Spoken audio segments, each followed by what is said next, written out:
आप देख रहे हैं हमारा YouTube चैनल दी सच्चा भारत और आज के इस बुलेटिन में आपका स्वागत है। रेलवे फेस्टिवल स्पेशल ट्रेनों में वसूलेगा 30% ज्यादा किराया, चलाई जाएंगी 100 से ज्यादा विशेष ट्रेन। नई दिल्ली। भारतीय रेलवे कोरोना संकट के बीच हर दिन यात्री सुविधाओं के लिए कुछ ना कुछ नया करने की कोशिश कर रहा है। इसी क्रम में रेलवे ने दुर्गा पूजा, दीपावली और छठ के मौके पर मांग को पूरा करने के लिए 100 से ज्यादा फेस्टिवल स्पेशल ट्रेनें चलाने का फैसला लिया है। भारतीय रेलवे के मुताबिक ये स्पेशल ट्रेनें नवरात्रि के बीच 20 अक्टूबर से दीपावली व छठ के बाद 30 नवंबर तक चलाई जाएंगी। हालांकि रेलवे इन फेस्टिवल स्पेशल ट्रेनों में सफर करने वालों से सामान्य से ज्यादा किराया वसूलेगा। हनुमानगढ़ में नाबालिग से सामूहिक दुष्कर्म, वीडियो वायरल, सामने आए पुलिस की लापरवाही। हनुमानगढ़। दुष्कर्म के खिलाफ सख्त कानून और सजा को लेकर जगह जगह हो रहे विरोध प्रदर्शनों के बीच लगातार महिलाओं के साथ दुष्कर्म, हत्या के मामले सामने आ रहे हैं। ऐसा ही एक गैंगरेप का मामला हनुमानगढ़ जिले के पीलीबंगा थाना क्षेत्र में सामने आया है, जहां 16 साल की एक नाबालिग लड़की के साथ दुष्कर्म का मामला सामने आया है, जिसमें 3 युवकों के खिलाफ नामजद रिपोर्ट दर्ज करवाई गई है। गहलोत के मंत्री प्रसादी लाल बोले, निकम्मे सीएम योगी आदित्यनाथ को हटाए मोदी सरकार। जयपुर। मंत्री प्रसादी लाल मीणा ने सोमवार को हाथरस की घटना पर अपनी कड़ी प्रतिक्रिया जाहिर की। मीणा ने प्रधानमंत्री नरेंद्र मोदी से उत्तर प्रदेश के मुख्यमंत्री योगी आदित्यनाथ को तुरंत हटाने की मांग की। साथ ही कहा कि ऐसे निकम्मे और देश के कलंकित मुख्यमंत्री को प्रधानमंत्री नरेंद्र मोदी को तुरंत हटा देना चाहिए। उत्तर प्रदेश में लोकतंत्र का गला घोंट रही योगी सरकार, डोटासरा। सीकर। प्रदेश भर में सोमवार को कांग्रेस की तरफ से मौन सत्याग्रह किया जा रहा है। हाथरस मामले में यूपी सरकार की कार्यप्रणाली पर कांग्रेस लगातार सवाल खड़ा कर रही है। आधी रात में पीड़िता का शव जला देने, विपक्ष और मीडिया को पीड़ित परिवार से मिलने नहीं देने के फैसले को लेकर भी योगी सरकार की लगातार आलोचना हो रही है।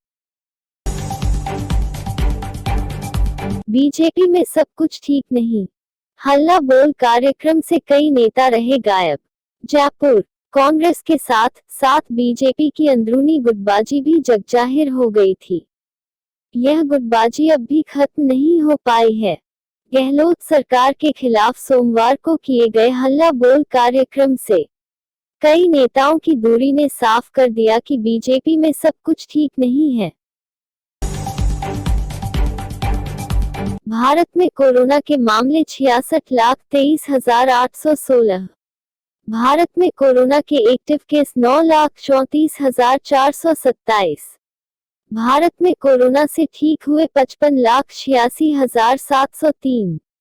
भारत में कोरोना से मौतें 1,02,685। राजस्थान में सोमवार को कोरोना के 2,165 नए मामले सामने आए हैं, जिनमें से सबसे अधिक 450 केस जयपुर से हैं। इनमें 14 लोगों की मौत भी हुई है। इसके बाद कोरोना के कुल पॉजिटिव मरीजों का आंकड़ा 1,46,195 हो गया है, जबकि मरने वालों की संख्या 1559 पर पहुंच गई है। चिकित्सा विभाग से मिली जानकारी के अनुसार सोमवार को अजमेर से 112, अलवर से 190, बांसवाड़ा से 14, बारान से 11, बाड़मेर से 31, भरतपुर से 42, भीलवाड़ा से 109, बीकानेर से 273, बूंदी से 10, चित्तौड़गढ़ से 24, चूरू से 35, दौसा से 10, धौलपुर से 40, डूंगरपुर से 24, गंगानगर से 30, हनुमानगढ़ से 17, जयपुर से 450, जैसलमेर से 13, जालोर से 49, झालावाड़ से 12, झुंझुनू से 34, जोधपुर से 365, करौली से 18, कोटा से 25, नागौर से 22, पाली से 46, प्रतापगढ़ से 10, राजसमंद से 27, सवाई माधोपुर से 10, सीकर से 13, सिरोही से 24, टोंक से 28 और उदयपुर से 47 कोरोना पॉजिटिव मरीज सामने आए हैं। अस्पताल से व्हाइट हाउस में शिफ्ट हुए डोनाल्ड ट्रंप, कहा, जीवन पर कोरोना को हावी न होने दे। वॉशिंगटन। कोरोना वायरस से संक्रमित पाए जाने के बाद अमेरिकी राष्ट्रपति Donald Trump Walter read medical centre से दोबारा व्हाइट हाउस शिफ्ट हो गए हैं। ट्रंप ने ट्वीट करके इसकी जानकारी दी है। मीडिया रिपोर्ट के अनुसार डोनाल्ड ट्रंप अभी पूरी तरह से कोविड-19 से मुक्त नहीं हो पाए हैं। उनकी तबीयत में सुधार आने के बाद उन्हें व्हाइट हाउस में शिफ्ट करने की इजाजत दी गई है। लेह लद्दाख में भूकंप के झटकों से थर्राई धरती, 5.1 मापी गई तीव्रता। नई दिल्ली। कोरोना संकट के बीच धरती का कांपना लगातार जारी है। एक बार फिर भूकंप के झटकों से देश का एक हिस्सा थर्राया है। मंगलवार की सुबह लेह लद्दाख में भूकंप के झटकों ने लोगों को नींद उड़ा दी। मंगलवार तड़के 5:13 पर 5.1 तीव्रता के झटके महसूस किए गए। नेशनल सेंटर फॉर सिस्मोलॉजी की ओर से इस बात की जानकारी दी गई। सच्चा भारत में नियमित देखिए मध्याह्न में लंच ब्रेक न्यूज एवं रात्रि में डिनर ब्रेक न्यूज। 2 दिवसीय दौरे पर कोटा पहुंचे आरएसएस प्रमुख भागवत। भारतीय किसान संघ के कार्यक्रम में होंगे शामिल। कोटा। आरएसएस चीफ मोहन भागवत सोमवार शाम को कोटा पहुंचे। यहां पर भागवत भारतीय किसान संघ की ओर से आयोजित दंतोपंत थेंगड़ी जनशताब्दी समापन समारोह में शामिल होंगे। भागवत महावीर नगर थर्ड स्थित स्वामी विवेकानंद विद्या निकेतन में ठहर हुए हैं। सुरक्षा को देखते हुए किसी भी बाहरी व्यक्ति को विद्यालय परिसर में प्रवेश नहीं दिया जा रहा है। मोहन भागवत 2 दिवसीय दौरे पर कोटा आए हैं।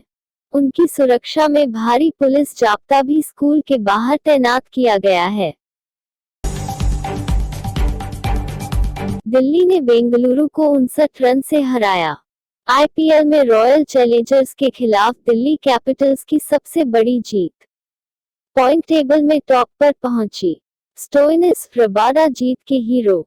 आईपीएल के 13वें सीजन के 19वें मैच में दिल्ली कैपिटल्स डीसी ने रॉयल चैलेंजर्स बेंगलुरु आरसीबी को 59 रन से हरा दिया। यह आईपीएल में बेंगलुरु के खिलाफ दिल्ली की सबसे बड़ी जीत है। इससे पहले दिल्ली ने आरसीबी को 2010 में 37 रन से हराया था। इस जीत के साथ दिल्ली पॉइंट टेबल में टॉप पर पहुंच गई है। सांडराव में जवई मुख्य पाइपलाइन फूटी, 100 से अधिक गांवों में जलापूर्ति बाधित। सांडराव बस स्टैंड के पास रामदेव मंदिर के निकट से गुजर रही जवई मुख्य पाइपलाइन 2 दिन पूर्व मध्यरात्रि क्षतिग्रस्त हो गई थी। पाइपलाइन क्षतिग्रस्त होने की सूचना मिलते ही जवई बांध से वाल्व बंद कर दिया।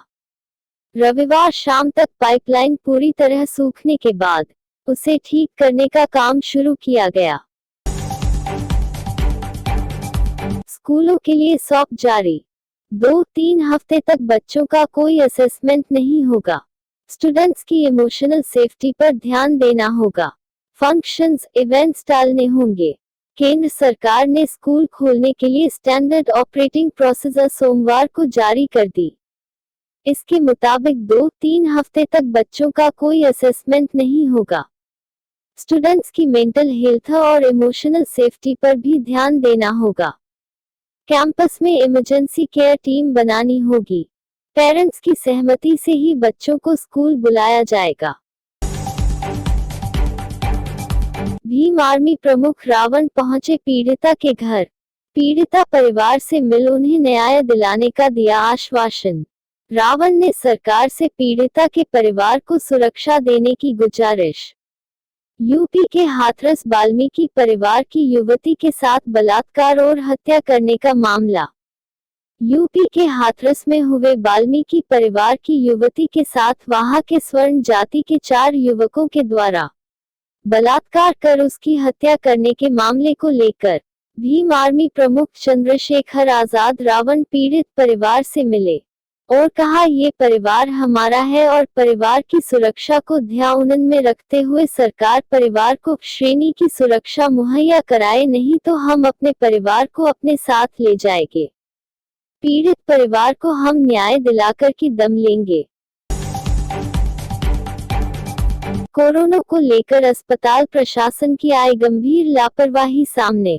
सरकार कोरोना को लेकर गंभीर, अस्पताल प्रशासन लापरवाह। कोरोना मरीज के पास अस्पताल में मौजूद है बिना पीपीई किट पहने उसके परिजन। जिला में वैश्विक कोरोना महामारी के बीच चिकित्सा विभाग अस्पताल प्रशासन की लापरवाही रुकने का नाम नहीं ले रही। बीते 4 महीनों में अनगिनत चिकित्सा विभाग की लापरवाही उजागर हुई है।